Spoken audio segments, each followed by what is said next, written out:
Hello बच्चों, तो चलिए इस प्रश्न को पढ़ते हैं। माना ए और बी 3 × 3 के वर्ग आव्यूह हैं।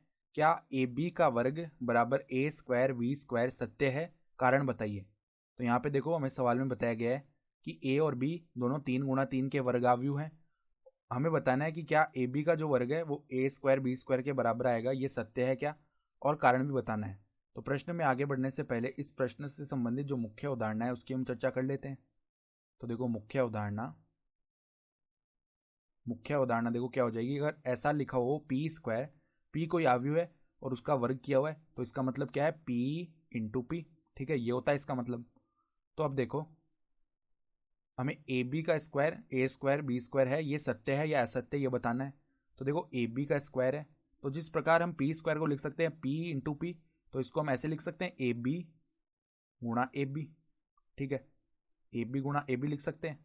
तो अब देखो, ये चारों गुणा में है, तो इसको हम पुनः ऐसे लिख सकते हैं ए, फिर ब्रैकेट लगा लिया बी ए और बी।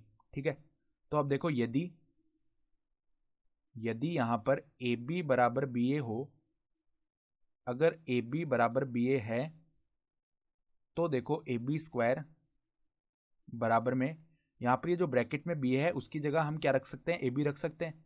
तो ए गुणा में ए बी गुणा में बी। अब वापस इस ब्रैकेट को खोलेंगे तो यहाँ पर ए गुणा ए स्क्वायर बन जाएगा, और बी गुणा बी स्क्वायर बन जाएगा।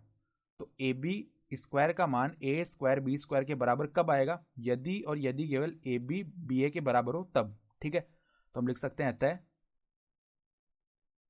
ए बी बराबर ए बी स्क्वायर बराबर ए स्क्वायर बी स्क्वायर तभी सत्य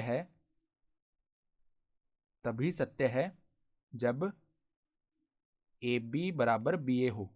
और ए बी और बी ए दोनों परिभाषित तो होंगे, क्योंकि 3 × 3 का वर्ग आव्यूह है, तो ए बी भी निकाला जा सकता है और बी ए भी निकाला जा सकता है। ठीक है, तो ए बी का स्क्वायर ए स्क्वायर बी स्क्वायर के बराबर तभी होगा जब ए बी जो है वो बी ए के बराबर होगा। ठीक है, तो ये हमारा उत्तर भी हो गया। तो आशा करता हूं कि आपको ये प्रश्न समझ में आया होगा। धन्यवाद।